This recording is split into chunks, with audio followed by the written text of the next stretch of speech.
I've already posted 16 of them, and I have enough for another 10 besides that, probably, at least.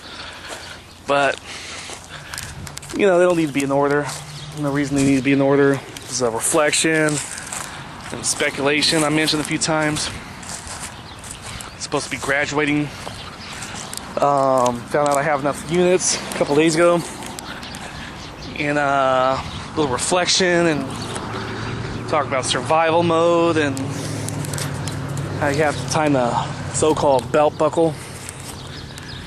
And what I started talking about this last piece was people that wind up remembering the worst of the times, thinking they'd rather be the exception, certain things are the rule or whatever. And I try to use a metaphor of people caught in a canyon or something.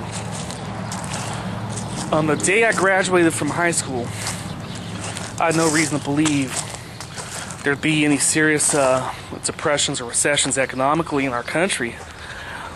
Based off, what I was taught in school, they said because of the regulations from Congress about spending and borrowing and everything, we wouldn't have another Great Depression.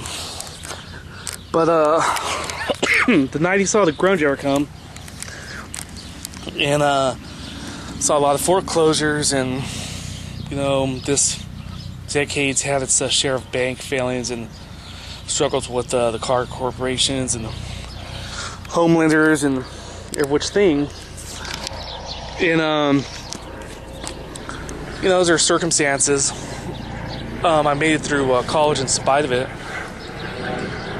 and I lived a little less than I would hope for, like a lot of people did. But let's suppose there's 5 levels, and I don't like getting numeric on it. 3 being the average one, let's say on a scale of 1 to 5. 3 being, hey, everything's normal. 2 being it's a little tough. And 1 being the survival mode. The survival mode of holy goddamn shit, man. Have to recycle to pay for fucking electricity and stuff like that, and stuff that the ordinary person doesn't do. And 4 being, hey, I think I have a little better than the average person or whatever. And 5 being, hey man, money's no object. Money's no object, man. No, right? But I say when I graduated, my life was around like a 3. It didn't take long. I had a job at a office products distributor, and they started reducing wages of part-time new hires. And I mentioned this a couple times. It's because Best, or at least that was the example he used, was going under, and they said all indications is that we're going to hit a recession. So Ray Bradbury, I mentioned this in another piece, talked about this recession, and I was going to Chafee and watching the speech over there. He wrote Fahrenheit 451. So let's say life became a 2, and we rented rooms out at my house and doing what ordinary people weren't necessarily doing. A buddy of mine, Ryan, I don't use too many last names, he was doing the same thing. He rented his house to a guy named Aaron, a guy named John. Well, his buddies went to high school. They were in a mechanics class with another buddy, different buddy John. There's a few Johns in the group. And eventually we lost a house in 95. And in spite of it, because of Stafford loans and the fact that I was working at the warehouse, I was still able to make it by. And I was supposed to graduate, or at least finish Pitzer College in the autumn of 98. But I'd say sometime that year, my dad's credit was gone. There's no more borrowing power. Eventually, he turned his life economically around and knocked off liens and reestablished credit. And he's doing comfortably in retirement right now. But he was stripping copper wire and recycling to pay our bills. And I could have moved with my sister and left him all by himself, but that would have been rude. I eventually did, because You know, we were at each other's throats, and I don't think we would have been if economics would have been better. And I mentioned another, one of my buddies that pretends it's all about brain chemistry and shit like that. About, hey man, why are you guys fighting and why are you behaving that way? I got arrested trying to get my own truck out of impound, for example, in February of '99. I was in jail for 9 days without a lawyer. I have it on my record, an escape from jail because I was fasting. I learned fasting from the Claremont colleges, involved myself with the United Farm Workers and other unions. And I was in there for 9 days without a lawyer. On your 5th day, you're supposed to have a lawyer after 3 to 5 days, and you're supposed to be let off if you're not, because constitutional guarantee of a fair and speedy trial. It's 5 days if you're arrested near the weekend, because the weekend doesn't count. Basically 3 business days. Anyhow, that's a tangent we'll talk about some other times. And if you go to Homer Cocktail 11, I have a couple of songs about it. Somewhere around, there's a song called Summer Cottage. Somewhere around those songs right there. Look for originals at Homer Cocktail 11.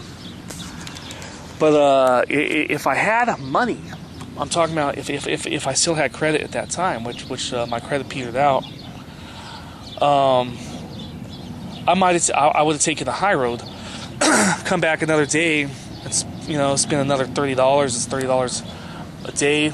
I wouldn't have even run out of gas for that matter. That's the reason my truck was impounded, is because I ran out of gas on the freeway. And they parked my truck downgrade from the entrance, okay? And I went in the office, paid for the truck to get out, and I even went out and paid an assistant an extra $5. In business law, that creates a binding contract. A verbal contract's good for 1 year to help push the truck out of the yard, and there was less than 15 minutes that the place is supposed to be open, and the owner comes out and says, if you don't get your truck off on my lot within the, by the time it closes, I'm calling the cops. I said, go ahead and call the cops. That's called an exculpatory clause in the legal sense, when someone just makes up an arbitrary rule violating the spirit of a deal. The example we had, I have 2 minutes. The example we had in the class was this rent-to-own place, which had this exculpatory clause of, when we repossess your TV because you're late on your payments or not making them at all, we could take whatever's in the living room. You just can't make up rules like that. It's a fucking bullshit rule. So I paid to get my truck out of impound, and since there was no gas in the truck, I couldn't push it, and it was parked downgrade. And even with the other buddy, or the assistant, he was trying to help me push it. The guy wouldn't give me gas. Cops came down, immediately accused me of being on speed. And the head guy there said, you're going to do 60 days in jail. Didn't even take my side of the story. So they arrested me, and I wound up doing time. It wasn't convicted of being on drugs, by the way. Accused me of being on drugs. I have a goatee. I'm rock and roll, man. And, whatever happened. I started fasting because I didn't have a lawyer, and I was naive about the process of, when you're detained. I thought you, Constitution guarantees a lawyer. I thought you'd get it within half hour, I thought it's a nice little face-to-face, with a table and every which thing, like it's portrayed in the TV shows. It's not like that. In 3 to 5 days, you get to talk to some guy through plexiglass for 30 seconds if you're lucky. Anyhow, we'll talk about this over the years. This little stint's been subtitled Survival Mode in this Gunk series.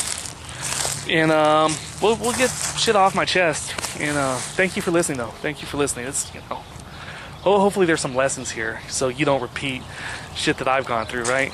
And on the high end, maybe you can learn how to get into colleges with the scholarships. Maybe I'll try to go that route, 20 or 40 gunks from now. We'll see.